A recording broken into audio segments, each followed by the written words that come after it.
Well, hey guys, Plasticon here. I thought I would kind of talk about a few things out there. Um, I wanted to let you guys know when it comes to collecting. You guys notice I put up a few videos of a few modern figures. I put them up there because I acquired them. They're pretty neat. I'm not really into the more modern scene when it comes to collecting. I like some of this stuff, but I really don't find a place for it actually on my shelves. You guys know me, I've been collecting for a very, very, very long time. I mean, honestly, I don't think I've ever stopped completely collecting in my life. But it's really one of those things that I tend to try to get into when I have a chance to. At the moment right now, I really don't have like the tons of money to buy all the newest stuff and review the newest thing and, you know, all that type of thing. I honestly, with my age, I've come to a conclusion with a lot of my collecting is I collect specific things or I create specific things just because it's something I want in my collection. Certain things just don't exist, and that's why you guys see me make crazy customs and do all different kinds of stuff like that. And if it does exist, it's extremely hard to get hold of, and most of the time it's not even available to buy because some of these collectors that hold test shots, prototypes, things like that aren't willing to get off the collecting of it, and then when they do sell it, it goes for astronomical amount of money. So I myself, not having a whole lot of money, I try to collect when I can and collect what I want. That being said, I have done so much stuff with Generation 2, it's not even funny. You guys do know me more or less as the G2 guy, and there's a reason for that, because I enjoy Generation 2 a lot. Honestly, I don't have the European G2 comics as much as I want those. They're really difficult to come across, and when they do, they go for way too much money for me, and I know it's a niche thing. I really want to get hold of the actual G2 comics. I think the only reason why I end up getting the annual like it is because I found it at a very, very low price one time and I got extremely lucky. That does happen from time to time with some things. I myself, the older I get, find that when it comes to collecting, I'm not a monetary collector. I don't collect to hold value of things. I do know there's some crazy knockoffs that I've done customs of and done things to, and some people are like, oh, you defaced a knockoff that's worth this, that, and the other. And I'm like, if it was worth so much, why did I get it so cheap on eBay? Because there's a lot of times I did get some of those knockoffs through eBay fairly cheap, and it's not like it's really worth a whole lot. So I was like, I'm just going to breathe new life into this thing and make it part of what didn't exist. There's a lot of other times that when it comes to collecting knockoff toys versus an official one, yeah, sometimes the knockoff is actually cheaper. And sometimes the knockoff gives you more options versus the official. I'm not saying just collect, you know, if you're collecting a knockoff, you're supporting this, that. Honestly, really you're not. Especially if it's a vintage knockoff that was made in the 80s. That's not supporting anybody. That's a niche, weird thing that some people get into, and there's a reason why some of them go for astronomical amount of money, because there's a very limited amount of them out there. Some of them were just made in a certain country and managed to make it out into the world somehow through somebody importing it from Indonesia to, say, California or something, you know. And somehow it ends up in the United States and then it floats around the United States because, different collectors get hold of it or whatever. It's a really, really strange world we live in, especially when it comes to getting hold of stuff like that. I myself was a huge fan of it. I think it's a very, very well, I don't know, just something charming about some knockoffs versus official product. Now, I know some people out there is like, oh, well, like the Masterpiece knockoffs they did, and then, literal straight reproduction ripped off the whatever. I understand those because there's times out there some people try to sell that said product for the market that's out there to try to offset it and mess things up, and oh, this is supposed to be official and I get it and it's not. Did you pay attention to the packaging? Did you pay attention to where it was coming from? Stuff like that. Sometimes you'll get something from California, right? And it's because a lot of these import companies actually have distributors on the coasts. And you'll import something, actually import, not even know it's imported from Beijing, China, wherever it comes from. And it turns out it is a knockoff. It's kind of strange, and especially recently I watched a video where this guy had imported a set of Ninja Turtles from Amazon and didn't even realize they were knockoffs until he got them. That does happen, and sometimes the knockoffs are better, sometimes they're worse. My thing is, honestly, if you're going to collect toys, just be aware of what you're buying. Don't knock somebody because they prefer to buy the knockoff, because there's times that person probably doesn't have the money. Like myself, I don't have the money to buy every single solitary official Transformer that's ever come out. I used to have a lot of them. I sold a lot of them because my life decisions I made and hard times I came across, stuff like that. Everybody has that. Everybody has it. I don't care who you are. Everybody has a hard time in their life where they have to get rid of something that they never wanted to get rid of in the first place. Everybody will go through that. Oops, didn't mean to bump my mic. But the thing is, don't judge somebody because they're really into the knockoff versus the official. There's some really nice ones out there, very, very nice knockoffs. And then again, you have people out there, it's like, take for instance that new knockoff Metro Titan that came out that's like roughly $30 from AliExpress. I don't buy from AliExpress because I don't know what it is, but it's just something about going to a foreign website, allowing my bank account information to be accessed through that, could get hacked, whatever. I'm not into that. I'll buy it off of eBay, or I'll get it through some other official means to get a hold of it. Yeah, honestly, I wouldn't mind having one of those, just because it'd be kind of cool to compare it to the old knockoff I currently have sitting on my shelf that I have literally thrown G2 labels on because the red is not red, it's a hot pink, and it makes a really, really nice G2 version of Metro Titan. I like it. It is different. The one that they come out with just recently, that's got rubber tires and chrome. That's trying to really knock off the original release of Metroplex versus it being a knockoff of Metro Titan, because Metro Titan actually only had plastic wheels and did not have chrome thighs.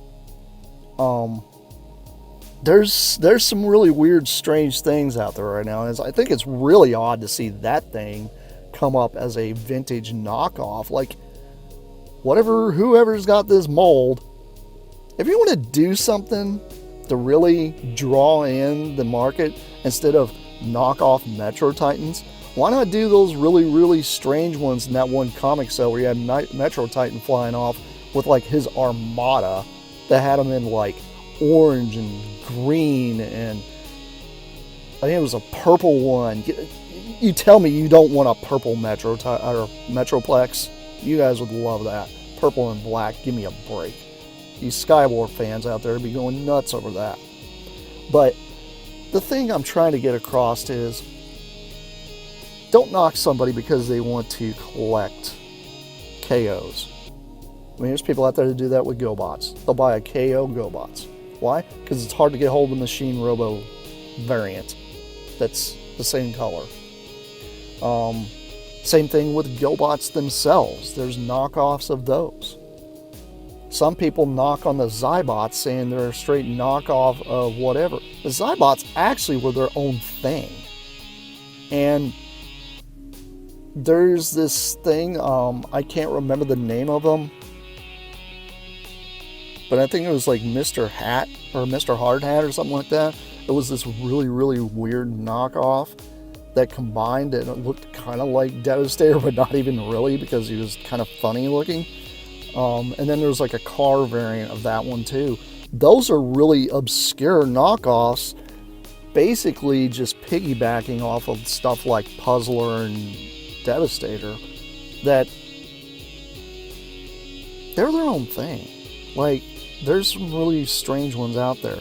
And then you got ones where they add extra parts to them and such, and some people probably don't understand the knockoff scene. I think I remember talking about this and doing some research about this years ago, and I know somebody in the comments will probably correct me, but I think it's if you change about 30% of a product, it can literally just be released as its own product.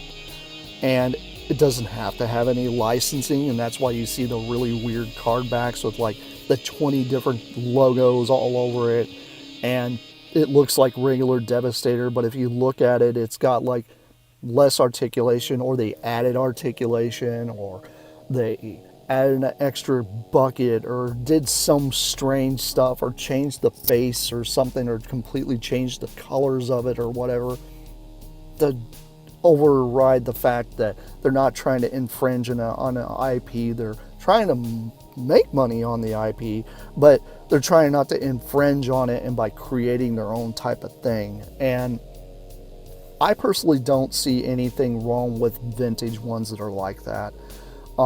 Even nowadays, I mean, honestly, with all the knockoff weirdness we see, I've seen so many different iterations of Menasor, but I haven't yet to see them actually knock off the G2 color one. The same thing goes for Defensor. I've seen him in all different colors, but never a full G2 scheme. It would be interesting to see those as knockoffs. And everybody out there with 3D printers now, I'm kind of failing to understand why nobody's really done like their own variant version of it and just released them as SLI photos or SLI files. I don't know so much about the 3D scene as much as most people, but I do know it's blowing up. Maybe doing stuff like reproduction parts for old gold plastic pieces, or when I say gold plastic pieces, I use that term loosely because not all of them were gold. Some of them were brown, some of them were blue.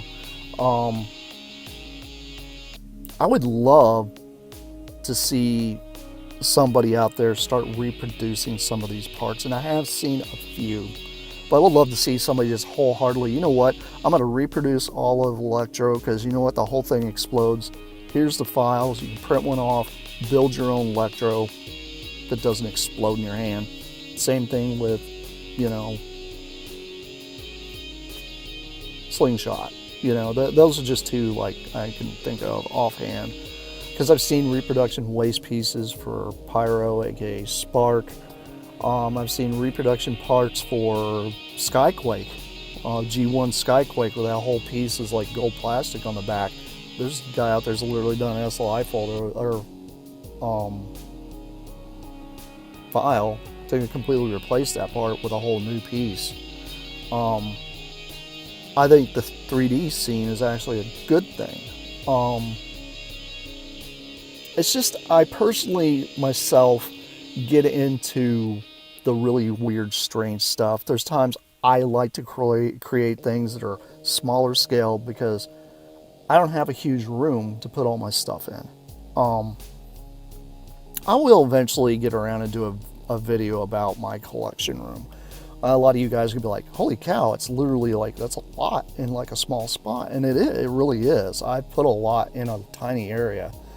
But I also have a couple other areas in the house that I have set up for my editing, gaming / review area.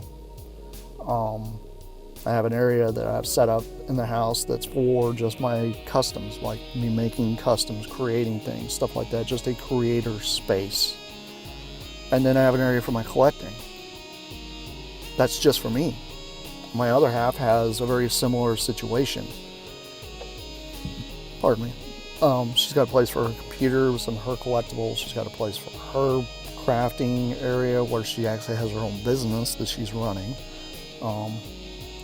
And she also has, like, you know, her chill out spaces and such. She doesn't have a collection room like I got because we had an extra closet that kind of just basically became a catch-all. We rearranged everything so that way it doesn't do that anymore. But the point I'm trying to get across is collect within your means. If it requires you buying knockoffs, buy knockoffs. If you can only afford the small little version of something versus that big version, then enjoy it. There's a lot of people out there that really knock it, and I'm personally one of the guys that don't, because I've been there before. I've had a lot of knockoffs put in my collection that I could not afford the official because the official was like thousands of dollars. Yeah, I know, come from somebody that had Grandis, I know. But the Grandis I had, I actually bought online. It was the only time I ever imported anything from Japan. And it was not complete. You could not find one. And you still, honestly, the last time I looked on eBay was maybe like 3 or 4 days ago, and you still cannot find a complete Grandis on eBay even. Grandis is a really, really hard one to get a hold of. And some people buy the DAG base instead because the DAG base comes up more than often. And if you guys don't know what DAG base is, it's a Takara Brave series toy. Basically taken the Grandis mold, redid a little bit of the mold, and re-released it under the Brave logo.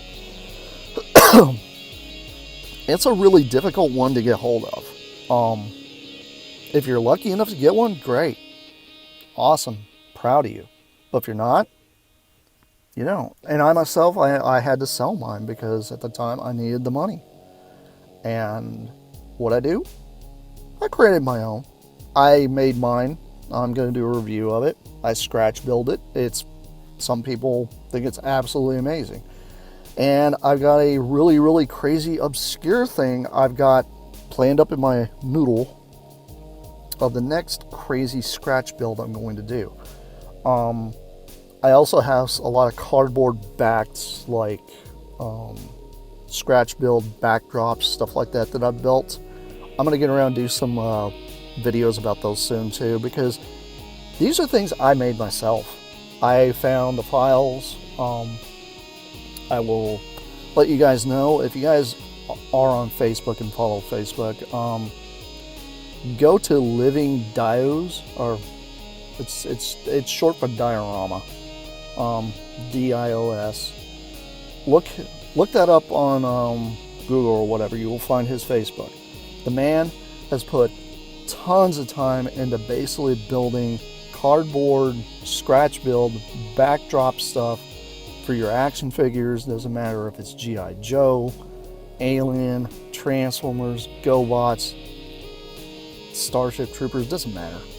He's got backdrop things he has created, and he's also got a lot of scans for a lot of the old original stuff that you're really not going to find anywhere, or if you do find it, you're going to pay an insane amount of money just to try to get hold of it. And if you're a purist collector, I'm not knocking you. No, not at all. What I'm saying is this is for people that maybe want to scale it down or scale it up so it fits your masterpiece. Maybe you've always wanted that Transformers Activity Center, the Activity Center they used to call back then, which is basically a huge command center built out of cardboard. Maybe you wanted it upscaled so that way you can fit your masterpiece figures in it. Maybe you want it downscaled so you can just throw legend size in it. That's my thing. Like, get on board with this stuff, because some of the stuff is really amazing. It's cool. It's a way for you to get your hands on something that feels like you've had your hands on said thing. It doesn't matter if it's a knockoff, reproduction, whatever it is. I think this stuff's actually good because it helps the community grow. It allows children to get their hands on something that they never would probably ever get their hands on. It also allows them to learn things. And it allows you as a collector to get your hands on it. Same thing with maybe showing a friend of yours about something that they didn't even know existed. But anyway, this is Plasticon. This is me just kind of rambling about some awesome collecting, things that I do, things I'm into. If you guys are interested in any of this stuff, just make a little comment down below. And let me know what you guys are getting into. Tell me about it, because you know, I like making content and helping you guys out and allowing the community to grow and flourish and us all to just enjoy collecting and not be a fun sponge, because who wants to be a fun sponge? Who wants to be that bad guy? I'm not into that. Anyway, this has been Plasticon. This is me signing off. Peace out, y'all. See you now.